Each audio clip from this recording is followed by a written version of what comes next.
என்னங்க ஓய், அட இங்க இருக்கீங்களா? மழை தூரிச்சு எங்க இருக்கீங்கன்னு பார்த்தேன்.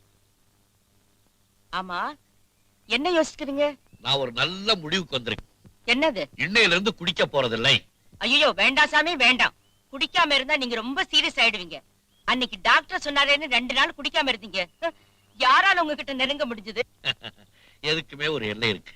அதை மீறாம நடந்துகிட்டா எல்லாருக்கும் நல்லது தானே. எனக்கு குடிப்பழக்கம் இருக்கிறதுனால தானே அந்த வேலைக்கார பொண்ணுகிட்ட இடுப்பெல்லாம் பொம்பளை கிட்ட தான் இருக்கணும். இந்தா வாங்க சாப்பிட போலாம். எடுத்து வை, நான் ஏலத்தோட்டம் வரைக்கும் போயிட்டு வந்துடுறேன். ஐயோ, ஜாக்கிரதை. மனசுல இன்னும் வாலிபன்னு நினைப்போ.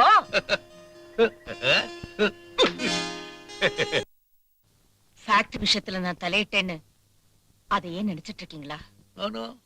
அது இல்ல, நம்ம பொண்ணு மஞ்சுவோட விஷயம்தான். மஞ்சுவுக்கு என்னாச்சு? அவளுக்கு கல்யாணம் பண்ணி வச்சிடலாம். என்னது, மஞ்சுவுக்கா? திடீர்னு என்னங்க இப்ப அவளுக்கு கல்யாணத்துக்கு அவசரம்? திடீர்னு எனக்கு ஏதாவது ஒண்ணு ஆயிடுச்சுன்னா அத்தனை பொறுப்பு உன் தலையில தானே விழும். ஏன் இப்படி பெரிய பெரிய வார்த்தை எல்லாம் சொல்றீங்க? வயசு 60 ஆகுது இல்ல, நீ ஒத்துக்க மாட்ட. இருந்தாலும் ஆன வயசு ஆனது தானே. அதெல்லாம் சரிதாங்க. அவளை நல்லா படிக்க வைக்கணும், பெரிய டாக்டர் ஆக்கணும். என் உடம்புக்கு ஏதாவது வந்தா என் பொண்ணுதான் எனக்கு வைத்தியம் செய்யணும், அப்படி இப்படின்னு சொன்னீங்களே. இப்ப ஏங்க திடீர்னு மனசு மாத்திட்டீங்க? இல்லம்மா, இன்னைக்கு நான் ஃபேக்டரியில இருக்கும்போது ஒரு நல்ல சம்பந்தம் வந்துச்சு. அதனால கொஞ்சம் மனசை மாத்திக்கிட்டேன். பையன் நல்ல பையனா, MBA படிச்சிருக்கானா. அவங்க தாத்தா ராவ் பகதூர் பட்டம் வாங்கினவராம். நல்ல அப்பா அம்மா, நல்ல வசதியான குடும்பம்.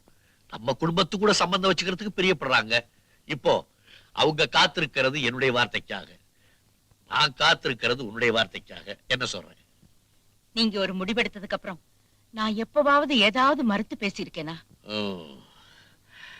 அது மட்டும் இல்ல, நான் இன்னொரு முடிவு பண்ணிருக்கேன். என்னங்க அது? கல்யாணத்துக்கு குழந்தைகளுக்கு கொடுத்துறதா இருக்கேன். நீங்க என்ன சொல்றீங்க? மெட்ராஸ் வீட்டை பெரியவனுக்கு கொடுத்துடலான்னு இருக்கேன். சரிங்க. இந்த வீடு மஞ்சுவுக்கு தான். ஏன்னா பிறந்த இடத்தினுடைய பெருமை பெண்களுக்கு தான் தெரியும். அவளாலதான் இந்த வீட்டை பாதுகாக்க முடியும். அப்புறம் அப்புறம் என்ன சொல்லு? நீங்க தாங்க சொல்லணும். ஓ, பெரியவரை பத்தியா? வர சொல்லு. என்னங்க, நான் ஒண்ணு சொல்றேன், கேக்குறீங்களா? வெளியே போறேன். முதல்ல கேளுங்களேன். கதவை திறக்கிற சொல்லு. நம்ம கண்ண இல்ல, அன்னைக்கு நான் ரொம்ப திட்டினேன். ஏண்டா ஆட்களை கூட்டிட்டு வந்து வீட்டுக்குள்ள கத்துறேன்னு. அதுக்காக ஆட்கள் பார்க்க வந்தா பேசுறதுக்குன்னு ஒரு சின்ன குடிசை. குடிசைய? ஆமாங்க. இங்கயா? விலகு.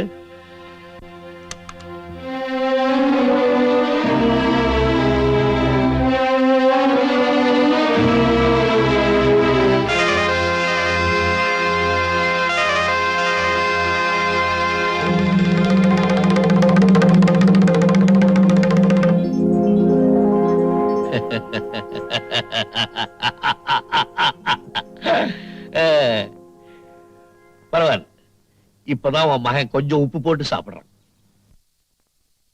எப்ப ஒருத்தன் தனக்குன்னு ஒண்ணு வேணும்னு நினைக்கிறானோ அப்பவே அவன் முன்னேறதா தான் அர்த்தம். இன்னைக்கு குடிசை, நாளைக்கு பங்களா, நாளைக்கு ஃபேக்டரி. கண்ணை படிப்படியா முன்னேறணுங்கிறதுக்காக தானே கொஞ்சம் கோவப்படுற மாதிரி நடிக்கிறேன். பெரியவரே பெரியவரேன்னு கிண்டல் பண்றேன். பிருந்தாவனம். இந்த லேபர் ஆபீசர் பத்மாவதி இருக்காங்களே, அவங்களும் இவங்களும் இப்ப ரொம்ப க்ளோஸ், சொந்தம் மாதிரி.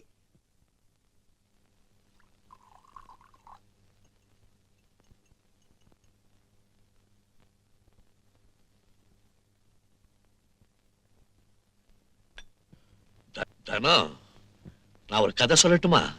கதையா? பரவாயில்லையே, இன்னைக்கு நல்ல மூட்ல இருக்கீங்க போல இருக்கே. உங்க கதையை உட்கார்ந்து கேட்க எனக்கு நேரம் இல்ல. நான் வேலை செஞ்சுக்கிட்டே இருக்கேன், நீங்க கதையை சொல்லிக்கிட்டே இருங்க. நான் சொல்ல போறது பழைய கதை தானோ. பழைய கதை தான் நல்லா இருக்கும், சொல்லுங்க. சொல்றேன். ஆனா கதை சொல்லி முடிஞ்ச உடனே உன்னை ஒரு கேள்வி கேட்பேன், அதுக்கு நீ பதில் சொல்லணும். சொல்றேன். என் ஃப்ரெண்டு ஒருத்தன், ஃப்ரெண்டு கிண்டெல்லாம் வேண்டாம், பேரை சொல்லுங்க. பேரு குப்புசாமி. குப்புசாமி அவன் காலேஜ் படிக்கும் போது ஒரு பொண்ணை காதலிச்சான். அந்த பொண்ணு பேரை சொல்லுங்க. பொண்ணு பேரு வரலட்சுமி. காலேஜ்னாலே காதல் தானே, மேல சொல்லுங்க. ஆஹா, இது அந்த மாதிரி காதல் இல்ல. ஒருத்தர் காதலிச்சாங்க தவிர தொட்டுக்கிட்டது கிடையாது. காலேஜை தவிர வேற எங்கேயும் சந்திச்சது கிடையாது. 2 பேரும் மனமாற விரும்பினாங்க. அவன் அவளை கல்யாணம் பண்ணிக்கிறேன்னு வாக்கு கொடுத்தான். அத அவ மனப்பூர்வமா நம்பினான். இன்னும் நீங்க கதைக்கே வரலையே, கதைய சொல்லுங்க. கதைக்கு தான் வர்றேன். குப்புசாமி காலேஜ்ல இருந்து ஊருக்கு திரும்பினதுக்கு அப்புறம் தான் தெரிஞ்சது குப்புசாமியோட குருட்டு தங்கச்சிக்கு கல்யாணம் நிச்சயமாயிருக்குன்னு. அந்த கல்யாணம் நடக்கிறதா இருந்தா ஜாதக தோஷத்தால பல நாள் கல்யாணமாகாம இருக்கிற மாப்பிள்ளையுடைய தங்கச்சிய குப்புசாமி கட்டிக்கணுமா? பாவம் குப்புசாமி. குப்புசாமி பாவம் தான். வேற வழியே இல்லாம தன்னுடைய தங்கச்சிக்காக குப்புசாமி இந்த பொண்ணை கல்யாணம் பண்ணிக்கிட்டான். அந்த பொண்ணு ரொம்ப நல்ல பொண்ணு, தங்கமானவ, மகாலட்சுமி மாதிரி இருப்பா. ஆனா தன்னுடைய காதலிக்கு கொடுத்த வாக்க குப்புசாமியால நிறைவேற்ற முடியாம போச்சே. கதை சொல்லி முடிச்சோன்னு கேள்வி கேட்பேன்னு சொன்னேன்ல, இப்ப சொல்லு, குப்புசாமி செஞ்சது தப்பா? இது எப்படி இங்க தப்புன்னு சொல்ல முடியும்? வரலட்சுமியே காதலிச்சாரு, ஆனா முறை தவறி நடக்கலையே. சொந்த அண்ணன் ஒரு தங்கச்சிக்காக இது கூட செய்யலைன்னா பாவம் அந்த குருட்டு பொண்ணோட வாழ்க்கை என்ன ஆகும்? குப்புசாமியை நீ மன்னிச்சிடுவே இல்ல? கண்டிப்பா மன்னிச்சிடுவேன். அப்படின்னா என்னையும் மன்னிச்சிடுமா? நான் தான் அந்த குப்புசாமி.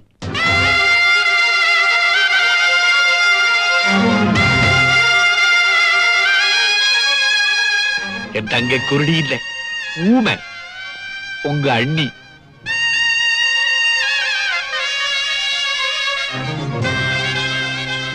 குப்புசாமி நீங்க? அப்போ வரலட்சுமி யாரு?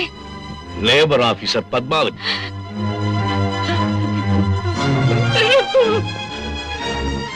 நீதான சொன்னேன் குப்புசாமி எந்த தப்பு செய்யல, அவரை மன்னிச்சிடலான்னு. அது கதைன்னு நினைச்சேன். இப்போ உண்மை தெரிஞ்சதுக்கு அப்புறம் என்ன வெறுக்கிறியா? வெறுக்கிறதா? உங்களையா? என்ன பேசுறீங்க? நான் உங்களுக்கு மனைவி மட்டும் இல்ல, உங்களுடைய 3 குழந்தைகளுக்கு தாய். அந்த கதையை விடுங்க. இந்த இடத்துக்கு வந்தா நாம சந்தோஷமா இருக்கணும். நடந்ததை எல்லாம் மறந்துடுங்க, நிம்மதியா இருங்க. என்னால நிம்மதியா இருக்க முடியலையே. பத்மாவதி மனசுல என்ன வச்சிருக்காங்கிறத புரிஞ்சுக்க முடியல. அவளை நான் ஏன் கல்யாணம் பண்ணிக்காம போயிட்டேங்கிற காரணத்தை அவகிட்ட சொல்லவும் முடியல. என் பிள்ளைங்களுக்கு முன்னாலையும் மத்தவங்களுக்கு முன்னாலையும் நான் தலை நிமிர்ந்து நிக்கிறவன். நான் என் மகன் கண்ணனு தனியா போயிட்டோங்கிறது அவளுக்கு தெரிஞ்சு பழிவாங்குற எண்ணத்தோட நடந்த உண்மைகளை எல்லாம் கண்ணகிட்ட சொல்லிட்டான்னா? மன்னிக்கணும், என்ன நீங்க தவறா புரிஞ்சுக்கிட்டீங்க. கண்ண மேல எனக்கு அன்பு உண்டு, பாசம் உண்டு. நான் அம்மா ஆட்டாலும் ஒரு அம்மா மகன்கிட்ட எதை சொல்லக்கூடாது எதை சொல்லணும்னு எனக்கு தெரியாதா? என் வாழ்க்கையில என்ன நடக்கணும்னு இருந்துச்சோ அதுதான் நடந்திருக்கு. அதுக்கு யாரும் பொறுப்பு இல்லை. நான் இந்த ஊருக்கு வந்தது என் வேலைக்காகத்தான், யாரையும் பழி வாங்கறதுக்கு இல்ல. உங்களை பார்த்ததும் எனக்கு அந்த நம்பிக்கை வந்துடுச்சு. ஆனா அவங்க அப்பாவுக்கு தான் எதுலயுமே சந்தேகம். அதனாலதான்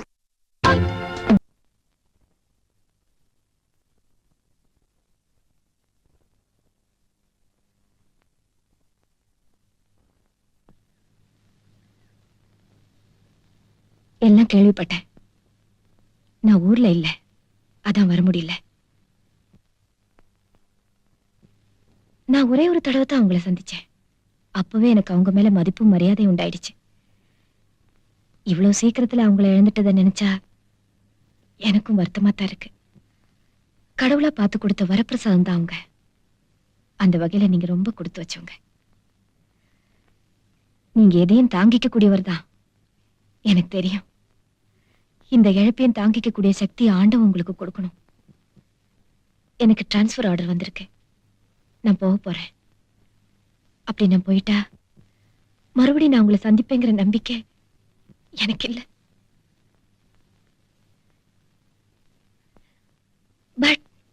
ராஜா, ஐ எம் சாரி. சாரி.